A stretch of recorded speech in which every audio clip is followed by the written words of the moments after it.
IT job కోసం try చేస్తున్నారా? Coding ట్యూటర్లో training తో పాటు స్టైఫండ్ అండ్ 100% జాబ్ గ్యారంటీ. నమస్తే, నేను Keshav. Welcome to Suman TV.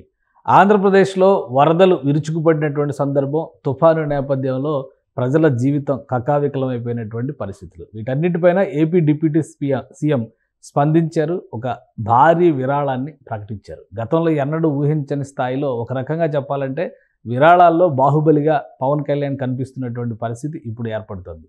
అయినా విపక్షం నుంచి విమర్శలు మాత్రం తప్పనిసరి పరిస్థితి. ఆంధ్రప్రదేశ్లో రిహాబిలిటేషన్ కానీ, రిలీఫ్ మెజర్స్ కానీ ఏ విధంగా జరుగుతున్నాయి, అలానే జనసేన పార్టీ అధినేత ఈ స్థాయిలో విరాళాల ప్రకటన చేయడానికి కారణం ఏంటి? ఈ అంశాలను విశ్లేషించేటువంటి ప్రయత్నం చేద్దాం. మనతో పాటు జనసేన పార్టీ అధికార ప్రతినిధి శివపార్వతి గారు. శివపార్వతి గారు, నమస్కారం. నమస్తే అండి కేశవ్ గారు. ముందుగా మీకు, సుమన్ టీవీ వీక్షకులకి గుడ్ ఈవినింగ్ అండి. ఏంటి పవన్ కళ్యాణ్ గారు అకస్మాత్తుగా ఒక భారీ ప్రకటన చేశారు. ఒక రకంగా చెప్పాలంటే 2 రాష్ట్రాల సీఎం రిలీఫ్ ఫండ్స్కి ఆయన విరాళం ఇచ్చారు. మళ్ళీ గ్రామాన్ని కూడా ఆయన దృష్టిలో పెట్టుకొని 400 గ్రామాలు, అంటే 4 కోట్ల రూపాయలని ఆయన డిస్ట్రిబ్యూట్ చేసేటువంటి పరిస్థితి. మొత్తం కలిపి చూస్తే దగ్గర దగ్గర 6 కోట్ల రూపాయలు ఆయన విరాళం ప్రకటించినట్టు. ఇంత పెద్ద విరాళ ప్రకటన వెనక కారణం ఏంటి?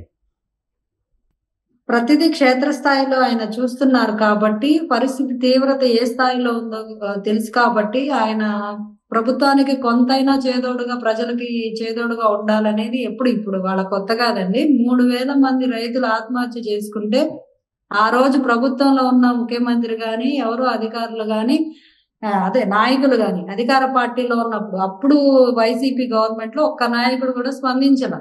సో ఆ రోజుల్లోనే అధికారం లేకపోయినా, ప్రతిపక్షంలో ఉన్నా, అట్లీస్ట్ మనము రైతులకు ఏం చేయాలి, కానీ ఇప్పుడు అధికారంలో ఉన్నారు కదా. ఇప్పుడు జగన్మోహన్ రెడ్డి గారు ఒక్కొక్కరికి 1,00,000 రూపాయలు ఇవ్వండి, అదే పెద్ద రిలీఫ్ అంటారు. ప్రాణ నష్టం జరిగిన వాళ్ళకి 10 లక్షల రూపాయలు ఇవ్వండి డిమాండ్. ప్రభుత్వం చేతిలో ఉన్నప్పుడు ప్రజల డబ్బే కదా, విచ్చలవిడిగా ప్రజల డబ్బు కాబట్టి విచ్చలవిడిగా వెదజల్లొచ్చు కదా. ఎందుకు పవన్ కళ్యాణ్ గారు సొంత డబ్బులు తీయాలి? అదేనండి, ప్రభుత్వ ఖజానా ఏ స్థాయిలో ఉంది. ఇప్పుడు ఎట్లాగో అప్పులు చేసి పెట్టి జగన్మోహన్ రెడ్డి గారు వెళ్ళారు అనేది మన అందరికి తెలిసిందే. 10 లక్షల కోట్ల అప్పులు చేసి పెట్టాడు. ఈ రోజు ప్రభుత్వంలో డబ్బులేవి, ఉన్న డబ్బులన్నీ ఊడ్చేశారు, నాకేశారు వాళ్ళే. ఇంకా ఏమీ లేకుండా వదిలిపెట్టి వెళ్ళారు. దానిలోనే ఫ్లడ్స్ వచ్చాయి. అన్ని కష్టాలన్నీ ఇప్పుడే వచ్చినప్పుడు మరి ప్రభుత్వానికి ఇప్పుడు ఈ విపత్తు సమయంలో మనం ఏం చేయగలము, ప్రభుత్వానికి ఏ రకంగా తోడ్పాటును అందించగలం, ప్రజలకు ఏ రకంగా తోడ్పాటును అందించగలం అనేది ఆయనకు ఉంది కాబట్టి, అక్కడ లోపల లోతుగా ఏం జరుగుతుంది విశ్లేషణ చేయగలరు కాబట్టి ఆయన నేనంత చేయాలనుకున్నారు, చేశారు. అది ప్రపంచంలో నేను చూసిన నాయకులు అధికారంలో ఉండి ఇంత భారీ స్థాయిలో విరాళం ఇచ్చిన ఏకైక నాయకుడు పవన్ కళ్యాణ్ గారు మాత్రమే ఉంటారండి. అధికారంలోకి వచ్చాక ఎవరైనా ప్రభుత్వం డబ్బులే వాడతారు కానీ సొంత నిధులు ఎవరు 1 రూపాయి కూడా ఖర్చు పెట్టరు. సో నేను ఎక్కడా చూడలా. కానీ ప్రభుత్వంలో ఉన్నా లేకపోయినా ఆయన ఎప్పుడూ ప్రజా శ్రేయస్సు కోసం ఆయన సంపాదించుకున్న ఆయన కష్టార్జితంలో నుంచి తీసి ఇవ్వడం అనేది ఆయన ఎప్పుడూ చేస్తున్నారు. దానిలో ప్రభుత్వంలో ఉన్నాక ఇంకా ఎక్కువగా భారీగా చేశారు. అది మాకు చాలా ఆనందంగా ఉంది. ఎందుకంటే ఒక వ్యక్తి ఇప్పుడు సొసైటీ కోసం ఎంత తపన పడుతున్నారు, ప్రజల కోసం ఎంత కదిలిపోతున్నారు అనేది చూడాలి. కానీ ఎందుకు అంత కదిలిపోతున్నారు అన్నప్పుడు 3 రోజుల నుంచి ఎందుకు పట్టించుకోలేదు? విమర్శలు చేస్తున్నారు కదా వైసీపీ నాయకులు. రోజా గారు కూడా ఈ ఎలక్షన్స్ అయిన తర్వాత అసలు ఎక్కడ కనబడలేదు కదా. చాలా క్లియర్ గా మాట్లాడారు. ఆయన కదిలితే ఇక్కడ స్తంభించిపోద్ది, ఇక మిగతా అధికారులు కదలలేరు. ఆయన కదిలితే మిగతా అధికారులు కదలలేరు కదా. ఆయన చుట్టూ ఉండాలి. ఒకటి ఇప్పుడే మనకి మ్యాన్ పవర్ చాలా తక్కువ ఉంటది, యంత్రాంగం చాలా తక్కువ ఉంటది. అలాంటి పరిస్థితుల్లో పవన్ కళ్యాణ్ గారు వెళ్ళి ఆయన సెక్యూరిటీ రీజన్స్ కానీ ఆయనతో పాటు ఒకరోజు ట్రావెల్ చేస్తే ఎవరైతే మాట్లాడుతున్నారో వీళ్ళందరూ తెలుస్తుంది. ఆయన బయటకు వస్తే ఏ స్థాయిలో ఉంటారు జనాలు, అభిమానులు ఎలా ఎగబడతారు, బయట ఆయనకి ఎంత ఒత్తిడి ఉంటది అనేది ఒకసారి చూసారనుకోండి కళ్ళతోటి, ఇంక జీవితంలో ఆ మాటలు మాట్లాడరు. అందుకని ఆయన చెప్పారు కదా, నాతో పాటు ఒక రోజు తిరగండి, వెల్కమ్ చేస్తున్నాను, నేను బయటకు వెళ్ళినప్పుడు ఎలా ఉంటుందో మీరు నాతో పాటు నడిస్తే, నాతో పాటు ప్రోగ్రామ్స్ లో పార్టిసిపేట్ చేయండి, మీకు అర్థమైద్దని. అందుకోసం వాళ్ళకి అర్థం కావడం కోసం, వాళ్ళకి అవేర్నెస్ తీసుకురావడం కోసం ఆయన పిలిపించారు. ఎవరైతే ఈ రోజా గానీ ఎవరైతే విమర్శిస్తున్నారో వైసీపీ వాళ్ళు చక్కగా ఒక రోజు సెలవు, ఇప్పుడు పెద్ద పీకే పని ఏం లేదు కాబట్టి వాళ్ళు ఈగలు వాడటమే కానీ వాళ్ళ కార్యకర్త ఒకడు బయటికి రాలా, ఒక నాయకుడు బయటికి రాలా, ఒక పాల ప్యాకెట్ పంచలా, ఒక 2 పులిహోర ప్యాకెట్లు పంచలా. వీళ్ళు కూర్చొని సోషల్ మీడియాలో పిచ్చి మాటలన్నీ మాట్లాడితే ప్రజలకు అర్థం కాదా? నిజంగా ఎవరు ప్రజల పక్షాన పోరాడుతున్నారు, ప్రజల పక్షాన ఎవరు నిలబడుతున్నారని తెలియదా? ఈ రోజే అయితే ఆంధ్ర రాష్ట్రంలోనే లేదు, పక్క రాష్ట్రాన్ని చెక్కేసిన ఆవిడ కూడా మాట్లాడితే నవ్వు వచ్చింది. వాళ్ళ నాయకుడికి ఏమో స్క్రిప్ట్ చూసి చదవడం కూడా రాదు ఆయనకి, ఏమేమో ఇచ్చిన స్క్రిప్ట్ ఫాలో అవడం కూడా రాదు. ఇలాంటి వాళ్ళు కూర్చొని విమర్శలు చేస్తే దానికి అర్థం ఉండాలి కదా. ఇప్పుడు బర్త్డే రోజు ఆయన ఎక్కడో బయటికి రారు పవన్ కళ్యాణ్ గారు, ఇప్పుడే కాదు ఎప్పుడూ రారు. ఆయన ఆఫీస్ లో ఉంటేనే ఆఫీసే కితకితలాడిపోద్ది. అలాంటిది ఆయన ఎక్కడున్నారని తెలిస్తే ముందు వెళ్ళి మేము కనిపించాలి, మేము విష్ చేయాలని చెప్పి అంత హడావుడిగా అంత అభిమాన గణం ఉంది ఆయనకి అశేషంగా. అది ఎవరికి లేదు. మిగతా లీడర్స్ కంపేర్ చేసుకుంటే కుదరదు. పవన్ కళ్యాణ్ గారు వేరు, మిగతా వాళ్ళు వేరు. ఆయనతో పాటు ఒక రోజు తిరిగితే తెలుస్తుంది అందరికి. కానీ జగన్మోహన్ రెడ్డి గారు కూడా కామెంట్స్ చేశారు, అధికార యంత్రాంగం కామెంట్సేగా విఫలమైంది, ప్రభుత్వం పూర్తిగా విఫలమైంది బాధితుల్ని ఆదుకోవడంలో. ఏమంటారు మీరు? అసలు వరదకి కారణం ప్రకాశం బ్యారేజీ దగ్గర జరుగుతున్నటువంటి వాటర్ ఫ్లడ్ మేనేజ్మెంట్ తెలియకపోవడమే అసలు విజయవాడ నగరం మునిగిపోవడానికి కారణం అని జగన్మోహన్ రెడ్డి గారు అంటున్నారు. వీళ్ళ మేనేజ్మెంట్ ఏ స్థాయిలో ఉందో గతంలో చూసాంగా. 40 సార్లు ఫ్లడ్స్ వచ్చాయి. అన్నమయ్య డ్యామ్ కావాలని వీళ్ళ ఇసుక లారీలు ఇసుక రీచుల కోసం అక్రమంగా తవ్వుకునే లారీలు కాపాడుకోవడం కోసం డ్యామ్ వదిలేసి ఎన్ని ఊర్లు ముంపుకు గురి చేశారో చూసాము. ఈయన ముంపు ప్రాంతాల్లో రైతులు మునిగిపోతే కూర్చొని సెటప్ వేసుకొని ఆయన ఏ రకంగా పరామర్శించారు. ఒక స్టేజ్ లాగా కట్టుకొని పొలాల్లో స్టేజ్ కట్టుకొని మరి పోయి రైతులు పలకరించిన పెద్ద మనిషి ఈయన మేనేజ్మెంట్ గురించి, డిజాస్టర్ మేనేజ్మెంట్ గురించి ఈ రోజు చదువుతుంటే నవ్వు వస్తుంది. 120 ఏళ్ల చరిత్రలో ఎప్పుడు రానంత వాటర్ వచ్చింది ఇప్పుడు ఫ్లడ్. ఇప్పుడు బుడమేరు కెపాసిటీ 10,000 క్యూసిక్లు అండి. మొన్న ప్రవహించిన నీరంతా 45,000 క్యూసిక్లు. ఆ పరిస్థితి కారణం ఎవరు? గత నాయకులు.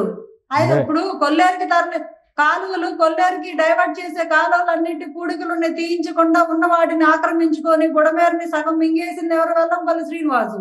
ఆయన పక్కన పెట్టుకొని బుడమేరు గేట్లు ఎత్తేసారంటే గేట్లు జగన్మోహన్ రెడ్డి గారు కట్టించారా? బిల్లులు పెట్టి మరి ఆ డబ్బులన్నీ ఒకవేళ గేట్లు కట్టించి కొత్త ప్రాజెక్ట్ కట్టించారేమో మరి. ఒకటి అంటే ఒక విషయం ఇప్పుడు అక్కడ చెప్పేటువంటి ప్రధానమైనటువంటి అంశం ఏంటంటే రిలీఫ్ మెజర్స్ విషయంలో సరైనటువంటి సహాయం అందలేదు. కుటుంబాలు దాదాపు ఫస్ట్ ఫ్లోర్ వరకు నీట మునిగినప్పటికీ కూడా చెప్పండి అందకపోవడానికి రీజను జగన్మోహన్ రెడ్డి గారి చెంచా బ్యాచ్. ఇప్పుడు కూడా అధికారులే ఉన్నారు. ఎంత నిద్రపోతా ఎంత అధికారులను బలి చేస్తున్నారు జగన్మోహన్ రెడ్డి గారు అంటున్నారు. వాళ్ళ మొత్తులోనే ఉన్నారు. చాలా మందిని సస్పెండ్ చేశారు. ఒక మంత్రి సాక్ష్యాధారాలతో ముఖ్యమంత్రి గారు కంప్లైంట్ చేశారు. జగన్మోహన్ రెడ్డి గారు కింద పనిచేసిన కొల్లి రఘువీరారెడ్డి గాని, కొంతమంది విజయబాబు గాని, కొంతమంది అధికారులు ఎంత నిర్లక్ష్యంగా ఉన్నారంటే ప్రభుత్వానికి చెడ్డ పేరు తేవాలి. మే 13వ తేదీన అధికారం వచ్చింది. మే 13వ తేదీన బాధ్యతలు అప్పగించారు. అప్పటి నుంచి ఇప్పటి వరకు బాధ్యత అంటే 4 నెలలు దాటిపోయింది అని ఒక లెక్క చెప్పారు జగన్మోహన్ రెడ్డి గారు. అంటే ప్రమాణ స్వీకారం చేసి చూస్తే 100 రోజులు అంటే 33 నెలలు కూడా గడవలేదు, అది వేరే విషయం. కానీ జగన్మోహన్ రెడ్డి గారి లెక్కలో 4 నెలలు దాటిపోయింది ప్రభుత్వం ఏర్పడి. అయినా కానీ ఇంకా అధికార యంత్రాంగం మీద పట్టు రాలేదని అంటే జనం ఒప్పుకుంటారా? అధికార యంత్రాంగం మీద పట్టు రావాలంటే జగన్మోహన్ రెడ్డి గారు చెంచా బ్యాచ్ ని ఏర్పారేయాలి. ఆయన ఏ స్థాయిలో ఆ చెంచా బ్యాచ్ ని పెట్టుకున్నాడు అంటే ఐపీఎస్ని జేపీఎస్లు చేసేసాడు. సచివాలయ కార్యకర్తలను కానీ వాలంటీర్ గారు మొత్తం వన్ సైడెడ్ గా వీళ్ళ విధులు కూడా మైమర్చిపోయేలాగా పరిస్థితుల్లో వాళ్ళ నిద్రావస్థలో పెట్టాడు. 3 నెలలు కాదు 3 ఏళ్ళు పట్టింది ఈ దరిద్రాన్ని వదిలించాలంటే. వీళ్ళందరినీ ట్రాన్స్ఫర్ చేయడమో లేదా సస్పెండ్ చేయడమో చేయాలి. అప్పుడు కానీ కొత్తగా అందరినీ రిపీట్ చేస్తే గానీ రాష్ట్రం బాగుపడదు. ఆ స్థాయిలో అంత దరిద్రాన్ని తయారు చేసి పెట్టెళ్ళి ఈ రోజు అక్కడ కూర్చొని బెంగళూరు ప్యాలెస్ లో కూర్చొని రిమోట్లు నొక్కితే కుదరదు కదా. ఇక్కడ ప్రజలు అంత ఇబ్బంది పడదు. ప్రజల్ని ఇబ్బంది పెట్టే ఆలోచన ఉన్న వాళ్ళు అధికారులైనా నాయకులైనా ఏ నాయకులు అంటారు? ఇప్పుడు ఎన్నున్నా కూడా, ఎంత ప్రతిపక్షమైనా కూడా ఇలాంటి విపత్తు సమయంలో చేయి కలపాలా, ప్రజల కోసం రోడ్డు మీదకి రావాలి. రాజకీయాలు పక్కన పెట్టి చూస్తే జగన్మోహన్ రెడ్డి కోటేసిన వాళ్ళు ఉన్నారుగా, వాళ్ళకు కూడా మీరు నిత్యావసరాలు అందకుండా చేస్తున్నారంటే మీ ఉద్దేశం ఏంటి? మీరు ప్రజల పక్కన ఉన్నారా, అధికారం కోసమే ఉన్నారా? మీరు ఎందుకు ఆ అధికారికి అలాంటి ఆదేశాలు ఇస్తున్నారు? మీరు పని చేయొద్దు, మీరు ఫోన్లు ఆఫ్ చేయండి, మీరు అందుబాటులో ఉండొద్దు అని ఎందుకు చెప్తున్నారు జగన్మోహన్ రెడ్డి? అంటే అలా జరుగుతుందా? జగన్మోహన్ రెడ్డి ఆదేశాలు ఇప్పటికీ పాటిస్తున్న అదే ఆదేశాలు ఇచ్చేటువంటి పరిస్థితి ఇప్పటికీ చెంచా బ్యాచ్ ఉన్నారు కదా, ఆయన పడేసి కుక్క బిస్కెట్లు కాసిపడే అధికారులు చాలా మంది ఉన్నారు. అందరు చాలా మంది సస్పెండ్ చేశారు, కొంతమంది డిప్యుటేషన్ లో పంపించారు, ఇంకొంతమంది తగలబడే దరిద్రం. ఆ దరిద్రం కూడా ఎందుకు? ఒకళ్ళున్నా చాలు, కడవేల పాలలో ఒక విషయం చెప్పుకున్నా చాలు కదా. ఇప్పుడు 4 ఏరియాల్లో 3 ఏరియాలు బాగా పనిచేసి ఒక దరిద్రుడు ఉన్నా కూడా ఒక ఏరియా అంతా ఎఫెక్ట్ అవుతుంది కదా. ఇప్పుడు అదే జరుగుతుంది ఇక్కడ. అంటే ఐడెంటిఫై చేశారా మరి? కూటమి ప్రభుత్వం ఐడెంటిఫై చేసిందా అలాంటి అధికారుల్ని? కూటమి ప్రభుత్వం ఐడెంటిఫై చేసిందా? చేస్తుంది. ఇప్పుడు వీళ్ళు చేసే భాగవతాలన్నీ బయటకు వస్తున్నాయి. ప్రకాశం బ్యారేజ్ లో బోట్లు వచ్చినాయి విచిత్రంగా, అన్ని వైఎస్ఆర్సీపీ పార్టీ కలర్లు వేసుకొని వచ్చి గేట్ను గుద్దేసి డ్యామేజ్ చేసినాయి. దీని వెనక పెద్ద కుట్ర ఉందని ఆలోచన. ఇప్పుడు కరకట్ట మీద కూడా గేట్లను కాపాడుకోవాలి, ఈ క్రిమినల్ యాక్టివిటీస్ ని కూడా పెట్రోలియం పెట్టుకునే పరిస్థితి వచ్చింది. ఎక్కడ గండి కొట్టేస్తారో, ఎక్కడ ముప్పు తెచ్చేస్తారో, ప్రభుత్వాన్ని డ్యామేజ్ చేయడమే వీళ్ళ పనిగా పెట్టుకుని వీళ్ళు ప్రజలకు సేవ చేయట్లేదు. ఇక్కడ ప్రభుత్వం విఫలమైంది అనిపించడానికి నానా తంటాలు పడుతున్నారు. ఇప్పుడు కరకట్ల మీద కూడా పెట్రోలియం పెట్టుకోవాల్సిన పరిస్థితి వస్తుంది, పోలీసులు కాపలా పెట్టాల్సి వస్తుంది, ప్రకాశం బ్యారేజ్ గేట్లు కాపాడుకోవాల్సి వస్తుంది వీళ్ళ క్రిమినల్ యాక్టివిటీస్ వల్ల. ఇలాంటి వ్యక్తులు వచ్చి ఈ రోజు ప్రభుత్వం విఫలమైందని మాట్లాడుతుంటే సిగ్గుచేటు. ప్రజలకు అర్థం అవుతుంది. ఒక మహిళ సాచి మొహం మీద కొట్టినట్టు చెప్పింది, పీకల్లోకి నీళ్ళు ఎవరు వస్తారండి అని. ఇంకా ఎవరు చెప్తాడు అంతకన్నాను? ఇంకో విషయం చెప్పండి. ఇప్పుడు ప్రభుత్వం పక్షాన ఈ అంశాలన్నింటినీ పక్కన పెట్టి చూస్తే పవన్ కళ్యాణ్ గారు ఒక మాట చెప్పారు, ఆక్రమణల పైన హైడ్రా తరహా వ్యవస్థని ప్రశంసించారు ఆయన. ఆంధ్రప్రదేశ్లో అలాంటి నిర్ణయాలు ఉంటాయా? బుడమేరు కావచ్చు, ఏ కాలువ గట్లైనా కావచ్చు, ఆక్రమణల పైన ఉక్కుపాదం మోపేటువంటి పరిస్థితి ఉంటుందా? ఖచ్చితంగా మోపాలండి. ఎందుకంటే ప్రకృతికి స్పేస్ ఇవ్వకుండా అక్కడ కూడా దూరిపోతే ప్రకృతి మరి ఎక్కడికి మన మీదకే కదా వస్తుంది. ఇప్పుడు కాలువలు ప్రవహించే వాటిని వాటి ప్లేస్ వాటికి ఇవ్వాలి. 10,000 క్యూసెక్కులు నీరు వెళ్లే కాలువని మీరు 3,000 క్యూసెక్కులకి తగ్గించేసి అంతా ఆక్రమించుకొని కట్టేసుకుంటామంటే ఆ నీరు ఎక్కడికి వెళ్తుంది? అదే కదా ఇప్పుడు ముప్పు కారణమైంది, ఎఫెక్ట్ అయింది. ఇప్పుడు బుడమేరు మొత్తం ఆక్రమించేశారు. కాలువలు డైవర్ట్ చేసి కొల్లూరుకు వెళ్లే కాలువలంతా డైవర్షన్ కాలువలన్నీ పూడికలు పడిపోయినాయి, ఎక్కడికక్కడ ఆక్రమణకు గురైనాయి. అసలు ఒక్కొక్క చోట కాలువే లేదు, మొత్తం అక్కడ బిల్డింగ్లు కట్టేశారు. ఇప్పుడు నీరు ఎట్లా వెళ్ళిద్దండి? ఎక్కువ నీరు వచ్చినప్పుడు ఎట్లా వెళ్ళిద్ది? దాని కెపాసిటీ అంతా, బుడమేరు కెపాసిటీ 10,000 క్యూసెక్కులు, అలాంటిది 3,000 క్యూసెక్కులు మాత్రమే ప్రవహించేంత స్పేస్ ఉంది ఇప్పుడు కాలువకి. అట్లా చేస్తే రెగ్యులేటరీ సిస్టమ్ కూడా అక్కడ ఇప్పుడు ఎక్కడ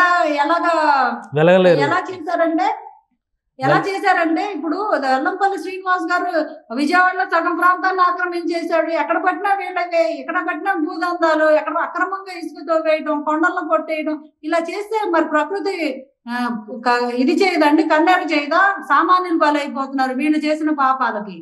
ఎన్ని రోజులు పట్టింది ఇప్పుడు రిలీఫ్ రావడానికి? విజయవాడ నగరవాసులకి రిలీఫ్ రావడానికి మళ్ళీ తుఫాన్ ఉంది, 2 రోజుల పాటు మళ్ళీ వర్షాలు పడేటువంటి అవకాశం ఉంది అంటున్నారు. ఎన్ని రోజులు సమయం పట్టే అవకాశం ఉంది మీ అంచనా ప్రకారం? 1 వీక్ అన్న మినిమం పట్టిద్దండి. వాటర్ అంతా ఇంజన్స్ తోటి పంప్ చేసి తీస్తున్నారు. ఇంకా హెలికాప్టర్స్ కానీ, రీహాబిలిటేషన్ సెంటర్స్ కానీ, ఫుడ్ సరఫరా కానీ అన్ని విషయాల్లో అప్రమత్తమయ్యి యంత్రాంగం అంతా ఇంకా తరలి వచ్చి ఇక్కడ అర్ధరాత్రి అపరాత్రి లేకుండా బోట్లో తిరుగుతుంటే ప్రభుత్వం విఫలమైంది అంటారు. ఈయన తడిగుడ్డేసుకొని అన్నమయ్య డ్యాము పొంగిపోతా ఉంటే ఒకళ్ళకెళ్ళి ఒక నిత్యావసర సరుకు అందించింది లేదు. ఇప్పటికీ ఆ నిర్వాసితులకి ఏం చేయలేదు. మొన్నటి దిగే వరకు కూడా ఏం చేయలే.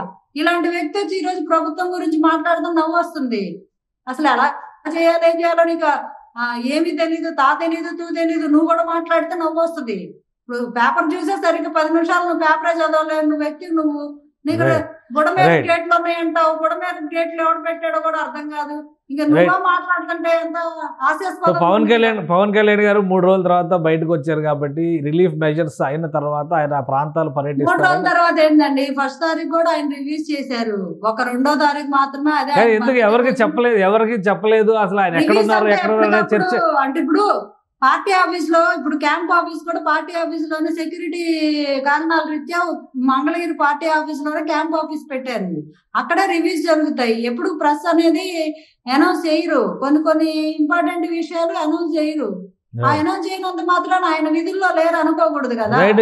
ఇది కొంత ఉపశమించిన తర్వాత పవన్ కళ్యాణ్ గారు వెళ్తారా? ఇప్పుడు ప్రతి గ్రామానికి ₹1,00,000 ఇస్తానంటున్నారు. పవన్ కళ్యాణ్ గారు ఈ రోజే వెళ్తానన్నారండి. అధికారులే వద్దన్నారు. మీరు వస్తే మా వల్ల కాదు బాబోయ్, మీరు రాకండి అని వాళ్ళు దండం పెడుతున్నారు. ఆయన రావడానికి సిద్ధంగానే ఉన్నారు.